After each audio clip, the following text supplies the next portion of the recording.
Halo sobatku, dimanapun kalian berada, gimana kabarnya? Semoga kalian dan keluarga dalam keadaan baik-baik saja ya. Kali ini kita akan membahas Donghua legenda bela diri abadi atau Xianwu di Jun episode 13 yang tayang hari Minggu ini. Perlu diingat, ini hanya sekedar bocoran spoiler yang episodenya rilis tanggal 4 Juni 2023. Jadi, jika narasi dan video berbeda, mohon dimaklumi ya. Untuk kalian yang penasaran tentang cerita legenda bela diri abadi atau Xianwu di Jun episode 13 ini yang tayang 1 minggu sekali. Oke, langsung aja kita ke ceritanya, gas. Pada ending episode 12 sebelumnya, kita diperlihatkan Ye Chen yang berhasil menyembuhkan tetua Jie dari kutukan penyihir.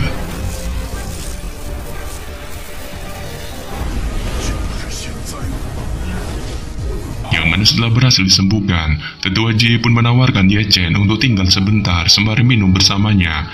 Namun dikarenakan Ye Chen masih ingin mengikuti pelelangan sore ini, ia pun memutuskan untuk pamit.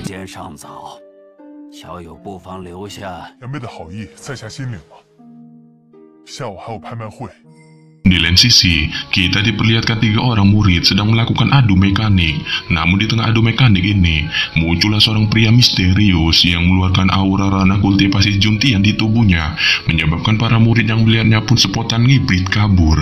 Kembali lagi ke pelelangan, yang mana setelah mendapatkan teknik tongkat untuk Hua, Ye Chen pun pada akhirnya bisa merasa lega. Tetapi baru saja pemuda tampan ini merasa lega, ia spontan merasakan suasana pelelangan jauh lebih ramai dan lebih bergairah ketimbang di pagi hari. Namun di sini, Xiong'er bilang bahwa hal itu memang lumrah terjadi, sebab teknik marketing pelelangan memang menempatkan barang yang berharga di paling akhir. Lagi pula ia juga mendengar info julid yang mengatakan akan ada sebuah pil yang dapat meningkatkan kultivasi seseorang dari ranah juntian ke ranah tianji ditampilkan paling akhir. Bahkan Xiong'er memprediksi semua tetua dari berbagai ranah juntian yang ada di pelelangan ini menargetkan barang melelangan mereka pada pil tianji ini guna membuat mereka langsung menerobos kultivasi ke ranah tianji. Hal ini pun membuat Ye Chen menebak kemungkinan akan terjadi kekacauan ketika salah satu pihak mendapatkan pil ini.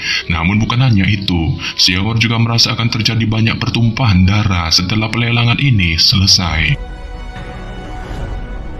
Dan di tengah percakapan Ye Chen dan Xiong'er, tetua lelang pun pada akhirnya menampilkan barang lelang terakhir, yaitu sebuah pil yang ternyata adalah pil Tianji, yang membuat semua orang yang melihatnya pun spontan terbelalak keheranan. Serta setelah membuka harga cincai pelelangan pil Tianji ini di kisaran harga 5 juta baturo, tetua lelang pun pada akhirnya memulai pelelangan pil Tianji ini. Nah, ini dia bocoran spoilernya. Setelah tetua lelang memulai pelelangan pil Tianji, kehebohan pun segera terjadi di ruang pelelangan. Dengan banyaknya para pesaing lelang, masing-masing segera mengajukan tawaran mereka untuk mendapatkan pil Tianji ini di kisaran harga 5.500.000 baturo sampai bahkan 6 juta baturo. Yang hal ini pun lantas membuat Ye Chen yang mendengar banyak tawaran cincai ini pun spontan terheran-heran, yang bahkan dia menebak kemungkinan tawaran untuk pil Tianji ini dipastikan akan menyentuh harga 8 juta baturo. Dan betul saja, tebakan dari Ye Chen ini pun memang benar-benar terjadi saat ada seorang pesaing lelang menyuarakan tawarannya terhadap pil Tianji ini di kisaran harga 8 juta baturo, menyebabkan para pesaing yang mendengarnya pun spontan terheran-heran. Serta mendengar tawaran dari pesaing lelang ini, tetua lelang pun menanyakan kepada para pesaing lainnya tentang siapa gerangan lagi yang ingin menambahkan tawarannya. Tetapi di sini, para pesaing semuanya pun tiba-tiba terdiam membisu ketika mendengar pertanyaan dari tetua lelang, sehingga menyebabkan keheningan pun segera terjadi untuk sementara waktu di aula pelelangan. Namun baru saja tetua lelang akan mengetuk palu tanda berakhirnya pelelangan pil Tianji ini di harga 8 juta baturo. Sebuah suara yang mengajukan tawaran 10 juta baturo tiba-tiba datang dari sudut aula, menyebabkan Ye Chen dan Xiong'er segera menoleh ke arah suara itu, hanya untuk menemukan bahwa suara itu berasal dari seorang penatua berambut hitam yang duduk di belakang mereka. Hal ini pun lantas membuat Ye Chen segera menatap penatua berambut hitam ini dengan bertanya-tanya di dalam hatinya tentang asal-usul pria tua ini yang menurut tebakannya berasal dari satu aula dan 3 sekte di Kekaisaran Chu.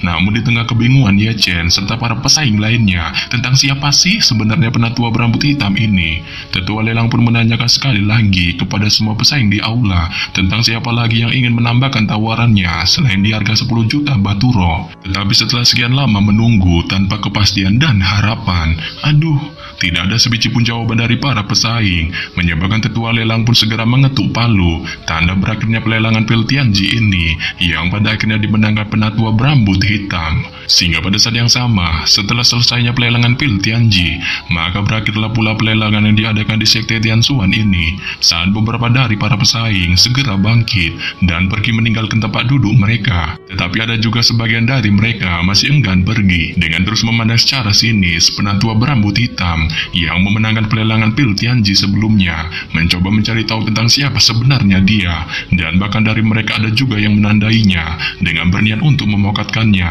guna merebut pil Tianji yang saat ini berada di tangannya. Yang bakal Ye Chen yang melihat para pesaing lain menargetkan penatua berambut hitam ini pun spontan bergurau, dengan merasa kemungkinan sulit bagi pria uzur ini untuk pergi secara aman dan nyaman membawa pil Tianji.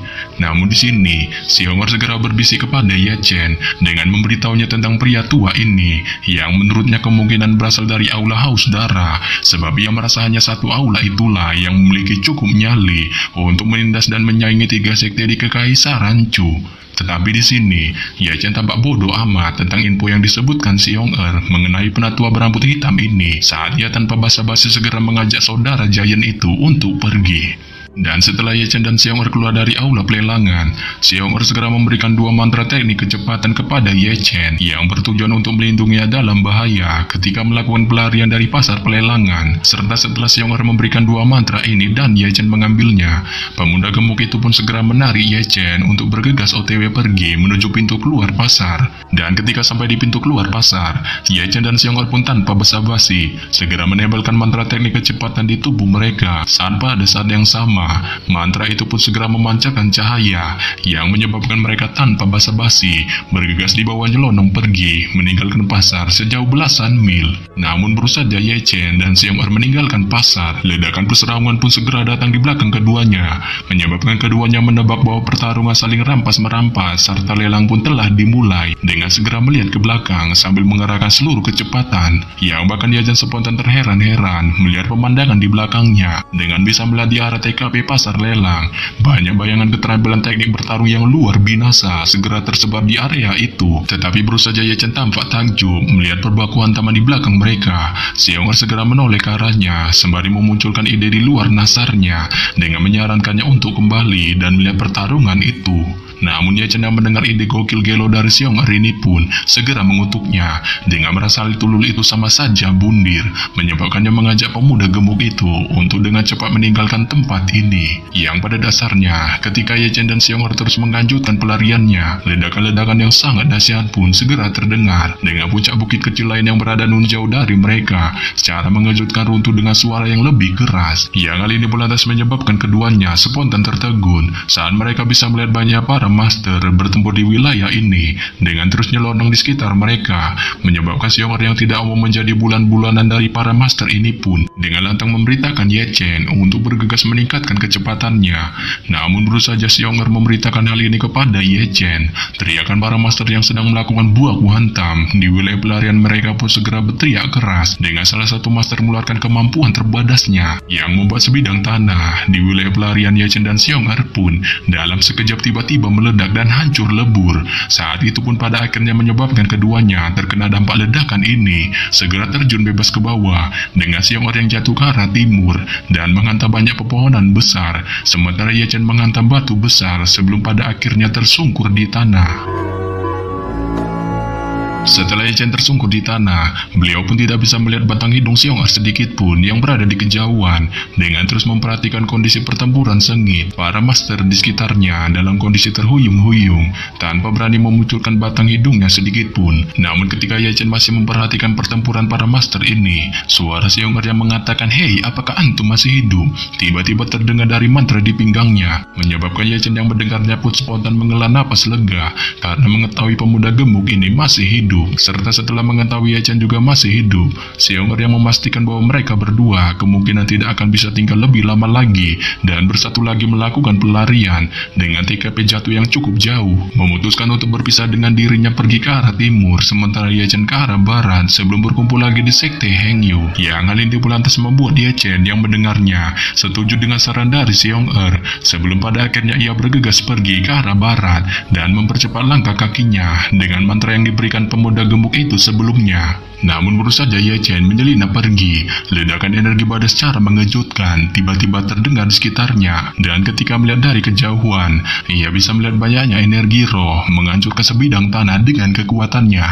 Ia bahkan kejadian ini memaksanya untuk berhenti, sehingga membuatnya memilih jalan terbaik untuk kabur dari mara bahaya ini dengan segera meluncur ke pegunungan. Dan setelah sampai di wilayah pegunungan, Ye Chen pun terus mendengar ledakan lain di sekitarnya. Namun ketika mendengar ledakan ini, yang ternyata berasal dari atas kepalanya, Ye Chen pun segera menoleh ke atas dan secara mengejutkan menemukan penatua berambut hitam yang memenangkan pelelangan pil Tianji sebelumnya sedang bertarung solo menghadapi banyaknya master yang ingin merebut pil Tianji miliknya. Yang bahkan pada saat ini, ketika penatua itu terbang di atas pegunungan dari arah timur, barat, selatan, dan utara, para praktisi tak henti-hentinya pun segera mengepungnya sembari terus meluncurkan serangan membabi buta ke arahnya. Namun ketika Ye Chen terus mengamati pertempuran penatua dari Aula Haus Darah ini, suara tajam yang meminta penatua itu untuk menyerahkan pil Tianji pun tiba-tiba terdengar. Tetapi di sini, penatua Aula Haus Darah itu menolak mentah-mentah perintah dari suara tajam ini saat ia dengan gagah berani menantangnya untuk datang dan berduel dengannya jika ia memiliki nyali untuk mengambil pil Tianji miliknya.